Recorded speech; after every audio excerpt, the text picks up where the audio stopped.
صباح الخير يا جماعه، ازيكم وعاملين ايه؟ ابل ووتش الترا. من اسم الترا بس اكيد دي ساعه خرافيه وامكانياتها عاليه. سعرها غالي جدا وهنعرفه في اخر الحلقه دي. ايه موضوع ان هي بتقيس الضغط تحت الميه، درجه حراره جسمك، درجه حراره الجو، درجه حرارتك تحت الميه. ايه الامكانيات الضخمه اللي فيها؟ بطاريتها اخبارها ايه؟ هل هو عيب ولا هل هي ميزه وقوه فيها؟ هل هي تستاهل السعر اللي بتعلن عنه فعلا شركه ابل ولا لا؟ عشان كده خليكم معانا النهارده وهنستعرض مع بعض الساعه اللي من شركه ابل الخرافيه، وهي ابل ووتش الترا. ابقوا معنا.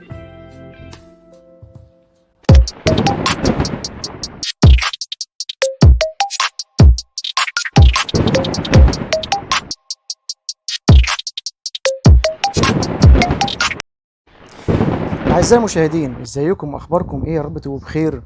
اهلا بيكم في حلقه جديده من حلقات قناه ثاندر التكنولوجيا ومعلومات، ومعاكم اخوكم اشرف. ابل ووتش الترا ساعه نازله بقوه، ومن اسمها اكيد فيها مواصفات جباره. هنستعرضها النهارده مع بعضينا ونعرف ايه الامكانيات الضخمه دي. ابل قالت عليها ان هي ساعه متطوره جدا.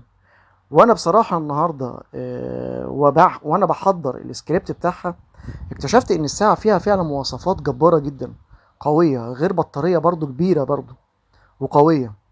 الطبيعي في الساعات ديت ان هي كانت بتقعد يوم، ما بتكملش يوم. الساعه دي المره دي بتقعد اكتر، وهنستعرضها وهنعرف اثناء واحنا بنعمل ريفيو للحلقه هي بتقعد قد ايه. سعرها مش قليل، غالي فعلا وغالي جدا كمان. بس الامكانيات اللي قالت عليها ابل واللي الناس شافتها او استعرضتها لقيت ان هي فعلا تستاهل السعر ده.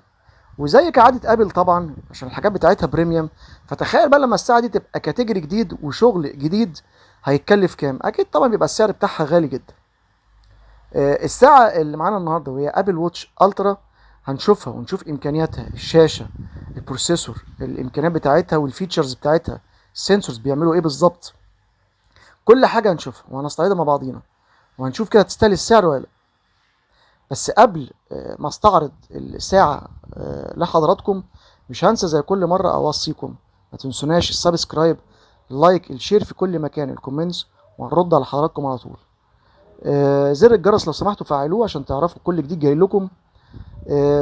وكمان صندوق الوصف اسفل الفيديو هتلاقوا فيه لينك من شركة جوميا. خشوا خدوا فكرة عن المعدات، وهي عاملة اصلا اوفر للموبايلز والاكسسوارز بتاعة الموبايل. عجبتكم حاجة اشتروها دعما للقناة. يلا مع بعض نبتدي نستعرض الساعة اللي معانا النهاردة، اعلى فيرجن او اعلى كاتيجوري في ساعات ابل اللي اعلنت عنها مؤخرا، وهي ابل ووتش الترا. يلا بينا. الساعة أعلن عنها 7 سبتمبر 2022، ابتدت تطرح للبيع 23 سبتمبر 2022. الحجز بتاعها أو الأوردر كان أظني من يومين، يعني احنا النهاردة أنا بسجل الحلقة دي بتاريخ 1 أكتوبر. البري أوردر بتاعها اليومين دول في الشرق الأوسط. أبعاد الساعة 49 في 44 في 14.4 ملي، وده معناه ان الساعة جاية بمقاس كبير فعلا. الوزن بتاعها تقيل نوعا ما، 61.3 جرام. مبنية بطبقة الحماية بتاعتها اللي هي السفير كريستال فرونت، ده الطبقة الأمامية بتاعة الإزاز، واللي هو برضو معمول للموبايلات بتاعتهم الجديدة مؤخرا. من الخلف هتلاقي فيه السيراميك مطعم بسفير كريستال، أو اللي احنا بنقول عليه كريستال الياقوتي من الخلف، والفريم من التيتانيوم. الساعة دي ليها قابلية ان هي تدعم بالكترونيك سيم او الاي اس اي ام. المعايير اللي فيها فهي معايير اي بي 68 واكتر، يمكن لانها مضادة للمية وللاتربة، لانها مقاومة للماء على عمق 100 متر، وللدايفنج والحمام السباحة 40 متر، بمعيار MIL STD 810 اتش. اما بالنسبه للشاشه اللي في الساعه دي فهي جايه من نوع الريتينا LTPO OLED، بتوصل ل 2000 نتس زيها زي الموبايلات بتاعتهم. يعني سطوع الساعه او الشاشه بتاعتها في الصباح او الشمس بيوصل ل 2000 نيتس، ودي حاجه قويه جدا تقدر تشوفها في درجات الشمس العاليه قوي. مساحه الشاشه 1.92 انش، مساحه كبيره وتستاهل فعلا. اكبر يمكن مساحه ساعه حتى الان قابلتها لغايه دلوقتي بالرقم ده. ريزولوشن الشاشه 502 في 410 بكسل. زي ما احنا قلنا طبقه الحمايه تبقى من نوع الازاز اللي هو الكريستال الياقوتي، ومدعمه طبعا بالاولويز اون ديسبلاي في التليفون، لقينا من نوع الاوليد او الاموليد. هتيجي الساعه دي بسيستم اللي هو الواتش الاو اس 9.0. هيبقى البروسيسور بتاعها من نوع الابل اس 8، وده دول كور، بمعنى ان هو ثنائي النواه. الجي بي يو او وحده الرسومات بتاعتها اسمها باور في ار. ولعلم حضراتكم برضه عشان قبل ما نتجاوز النقطه دي، البروسيسور ده من البروسيسورات القويه جدا، البروسيسورز القويه جدا الاس 8 دوت، لانه بيعتمد على 64 بت دول كور بروسيسور W3 اليو 1 شيب او الالترا اللي بيسموها الالترا وايد بان مدعمه بيها. نيجي بالنسبه للميموري. طبعا هو ما بيتركبوش كارت ميموري، ولكن الذاكره الداخليه 32 جيجا بايت. الكاميرا طبعا هي ما فيهاش كاميرا. اللاود سبيكر 2 لاود سبيكر يمين وشمال قوي 86 ديسيبل. وللاسف طبعا ما بيدعمش او ما فيهوش طبعا جاك او يتركب له جاك 3.5 للساعه دي. نيجي بالنسبه لوحدات الكوميونيكيشن، فالواي فاي باحدث حاجه ودول باند، البلوتوث باحدث حاجه فيرجن 5.3، الجي بي اس دول باند بي دي اس، الان اف سي موجود، الراديو واليو اس بي طبعا مش موجود لانه بيعتمد على الماجنتيك. نيجي بقى بالنسبه للسنسور، وحدث ولا حرج القوه الهائله اللي في السنسورز.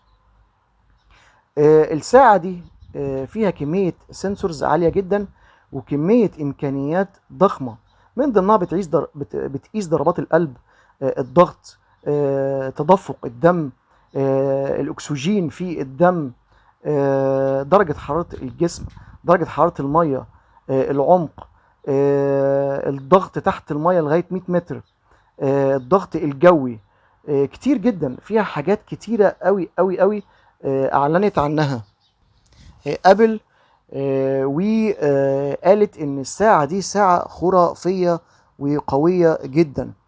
الميكروفونات اللي متوزعه على التليفون 3 ميكروفونات بتديك اداء قوي عشان لو حصل اتصال وحبيت ترد من خلال التليفون، غير ان السبيكر نفسه 2، فبيدي نقاء صوت رائع جدا في اثناء المحادثه واثناء الاستماع الصوتي من الساعه نفسها. بالنسبه للبطاريه، هي 542 ليثيوم ملي امبير، بتعتمد على الشحن الوايرلس تشارجنج اللي بيجي معاها. اللون اللي بينزل معاها هو لون واحد فقط، هو التيتانيوم. بمناسبه البطاريه، فاعلنت شركه ابل ان في الستاند باي بتاعها ممكن توصل ل3 ايام و4 ايام ستاند باي، اما باستخدام ال LTE فبتقعد تقريبا 18 ساعه او يوم كامل. ده لو استخدمت ال LTE او الشبكه الرابعه او ال 4G زي ما بيقولوا يعني. طبعا دي امكانيات ضخمه على ساعات ابل تقريبا.